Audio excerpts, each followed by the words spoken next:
insightful comments and questions, actually. I think the first is, how do you, okay, you just told us how you institutionalize it, which also lends itself to what I always say, that is what you measure that you achieve. Yeah. I mean, and I fully align, with your thought process that, look, reduce it to something that's impactful. As long as it impacts my project, I will pay attention to it. Because, I mean, I can't be spending, I keep telling my guys, spend more than 12 hours in the office. You must actually have joy, not happiness. You must come with yeah, I mean, really, truly. And then your family must have something to shoot for it. So make it as dynamic as possible. Ensure there's a buy-in and it is measured. And once it is measured and people can see fairness and transparency and in how you measure it and how you reward people, I think, it may take time. We'll still have some recapture, but at least critical mass of people that we require to help in driving that vision will do. That panelist, I guess say until tomorrow, since we've decided as an institution to gradually move to an hybrid, I won't say matrix now, or functional and project management institution. Maybe the major luck we have is that we also have our execs, drawn from different, backgrounds. GMD came from a bank, for instance. Still as 4 months ago, 3 months ago. So came from a bank, and we have Caroline. We have EDs, different people with different experiences, and they are bringing it back, and they can see what it is. What I do in BTG, especially as it affects projects, I know that I cannot go out with, the level of aggression I want to go if I don't have the support. Any initiative goes through ESCO. I will get the buy-in of ESCO, and I will get for instance, when I was going to do FlexCube, I insisted that I have to be the one to measure the people. We went through IT Stakeholder, and we fought a whole lot of battle in getting the project approved. The first thing is, why FlexCube? What is the value that is going to? Why don't you do Finacle? Because we have people that are coming from Finacle environment. We have people that are FlexCube. And so, I remember I defended that project for over 6 months, before it was even agreed. So buy-in is critical. For me, I will always allow business people to lead, no matter how technical the project is. Because at the end of the day, they have more sympathy because they're the one bringing in the money. I did FlexCube, and somebody told me 2 weeks after we went live, I know it's not a regulatory compliance thing. And one senior person told me, said, Bimbo, before we did this upgrade, I had my customers. Now that we went live, I've lost all my customers. I didn't bat an eyelid before I told her, actually, general manager, I told her that, look, you never had a customer. And you see, you will get a whole lot of kick from me. Because for my project team, I just identify the relevant stakeholders. When it is led by IT, the business people, they always withdraw. Because there's so much of technical speak there. And they think that you just come to confuse them. And who are you? You are in the office. I'm the one facing the customer. I'm the one that is saying that the value of what you say is happening, the customer actually buys into it. So I make sure that they are part of the team. In fact, what I've also tried to do now is to actually identify from their own domain a project manager. So the PMO just have an oversight function. So don't come and tell me you are not technical. I say you are the functional lead, but you are the PM for this. So everything that we agree, you are the one selling it to your constituency, not me. I will support you with all the infrastructure that we have, and then we'll go and communicate. First and foremost, there must be something in it for me. People that have done Six Sigma, if there's nothing in it for me, I'm not interested. And for most of the time, I think we've been increasingly lucky that at the executive directorate level, they are united.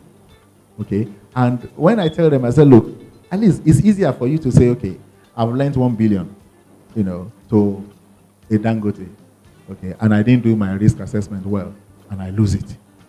All right. At least it's following an activity and then, okay, you can book. But when you give me 1 billion to spend and I just throw it down the lane, because anything that I do that is not adopted, adoption is the value at risk.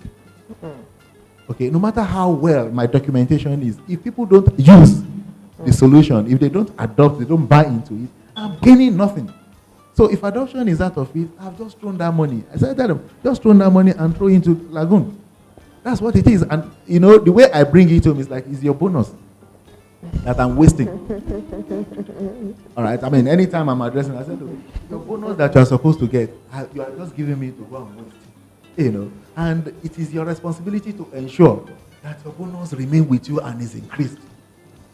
You know, so it's a whole lot of engagement, it's a whole lot of communication, it's a whole lot of teaching, it's a whole lot of training. But somehow, I think we've not had a better yesterday.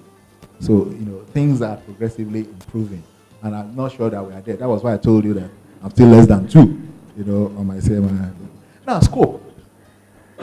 Really and truly, I'm here to do one, okay, that there's no scope creep. Well, not even scope creeping now. I mean, people change requirements in the middle of execution. They do. I mean, and in spite and despite the fact that I try as much as possible. I mean, I have a different department that does requirement gathering, okay, I mean, which is a typical business analyst role, okay, from the IT perspective. Not only that, we'll gather those requirements, we'll ensure that we engage, you know, the business owners, what their requirement is. We interpret, okay, and then the vendor comes, we engage, and we use that scope. Now, what I've also introduced is to have a very strong change control board.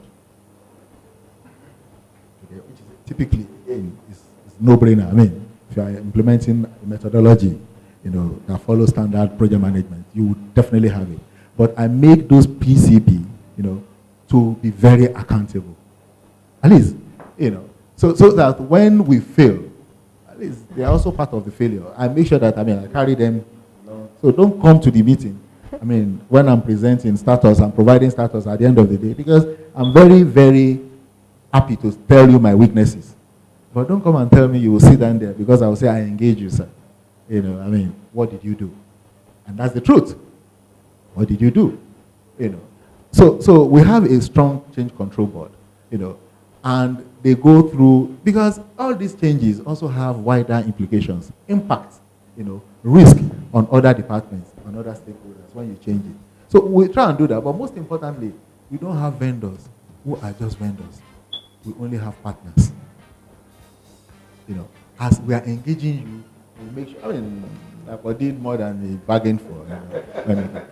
There will always be instances like that. But we also reward relationship.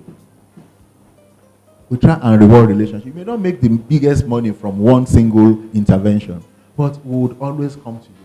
My only challenge is that when NIBS is going to digital jobs, Access is going to them, you are going to them. Where will they have my time?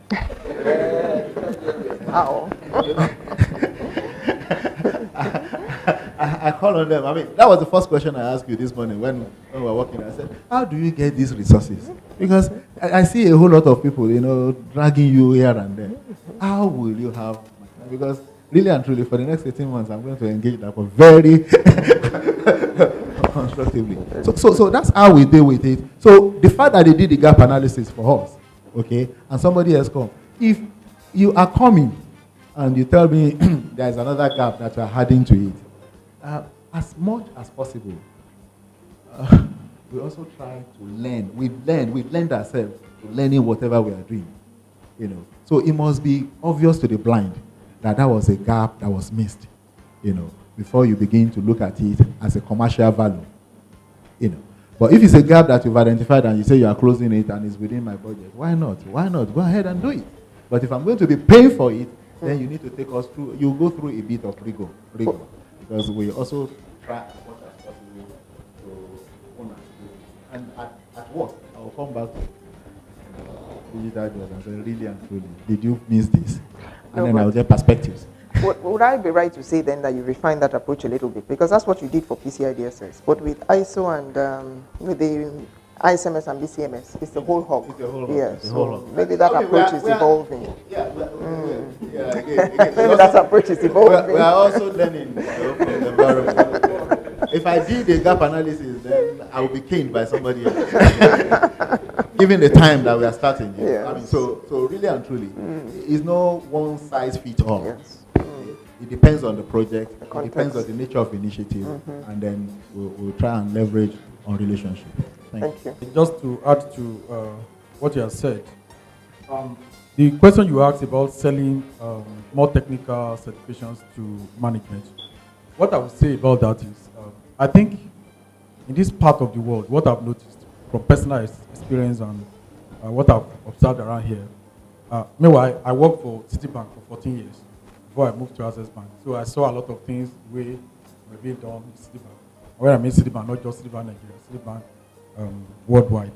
So what I've noticed in this part of the world is that we don't pay too much attention to quantifying the value of a particular activity. For example, you want to go for a particular certification.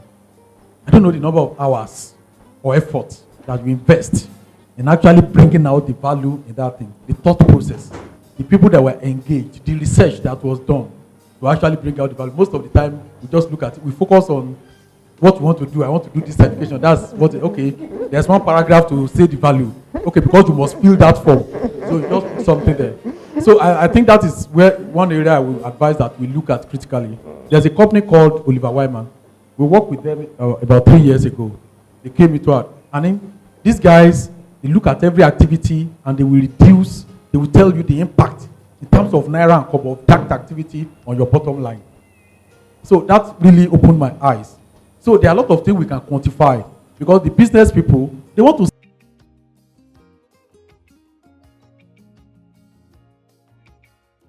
see how this thing will affect their business. And if truly they cannot see it, it will be very difficult for you to sell. So I think we need to spend more time in articulating the value of those projects. If we have to do it for 2 weeks, 3 weeks, or 1 month or 2 months, I think it's better to go through that process before you jump into asking for approval. I think that will help. And in that process, you may need to consult people that have done it. You may need to go on the internet to learn more about it. Those initial research, it will work. I mean, it will help in articulating the values. Also, I think we also need to try as much as possible to go beyond IT. I've noticed that, I'm not an IT person, so I'm free to say anything I want to say about IT. So what I have noticed about IT or IT people is that when they tell you they want to do this thing, and you're asking a lot of questions like, this guy doesn't understand. Forgetting that guy that doesn't understand can say no. I will frustrate you. Yeah. So like you have said, we need to bring these things down to the level of the people that we are dealing with.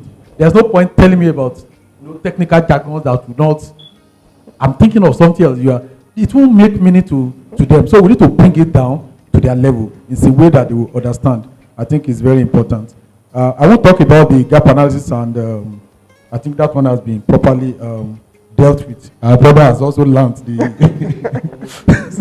advantage of. I think we do the mix of the two. There are certain projects we do gap analysis with one company, and we move to another company for the execution. For example, we did one recently after the gap analysis, which we thought was 80% okay. They will say, okay, move it to execution, and then several things were identified, okay, code for whatever. The company that did the gap analysis felt he has already gotten the business because they did the gap analysis. They went haywire, and manager, you have to look at them. We brought some other companies, and most of the time we bring companies that we think we can deal with. So if I'm inviting 3 companies to come and do that, I will have satisfied myself that I can deal with any of these 3 companies. So if that is the case, then I don't have to agree with you. So by the time we analyze all the projects, we say, sorry, you have done well in the gap analysis. So for this execution, sorry, I have to move to another company. We did. But there are several others where because it's more, there are a lot of benefits where the person that did the gap analysis, because he has already done something, and the knowledge acquired in place of gap analysis is necessary for the execution. So they are not starting from the scratch like the other guys. So there are benefits, and that should also translate even to cost on the second stage. Okay, because they have already taken 2 steps So that should reduce the cost of the third and fourth step. But if it is not coming that way, then you see organizations say, no, there's no way I can do this for this value. This company can do it for me at this value. And then they can switch. So I think it's very important. On the issue of scope, I've personally experienced this in several projects. But my advice, simple, is before, at the point of negotiating, at the point of going into your project, spend time to understand exactly what you want to do and reduce everything to writing. When you are talking to them, to your consultants, consultants are here anyway, no problem. I'm not talking about digital GM now. So when you are talking to your consultants, everything to all consultants, whatever you agree in those meetings, even when they are making presentation to you and you're asking questions, and they are saying, do you have this? Yes. Will you do this? Yes. All those things. Make sure those things are documented. And after the meeting, send it back to them as agreed during the meeting, because those things will come up later. You know, I've had projects where I said, I don't want to deal with people around here. Let me go to, Oyibo people that are, maybe they will be more straightforward with me. But I discovered that they are even worse. I'm telling you. The things that you have agreed with them, they keep on telling you, no, this is not there, this is not there. And by the time they are sending the contract to you, you don't know, they will have changed one or two things that if you are not careful. So please, I think we need to pay attention to those discussions, and whatever agreement you have made, even when they say it's not necessary, just put it there. Just write it there. Reduce everything to writing. It will reduce the friction about scoping and whatever. And when you want to genuinely extend the scope, then we should also have the integrity to be able to pay for it. Either you beg for it if they agree, or if they don't agree, then you pay for it. Thank you.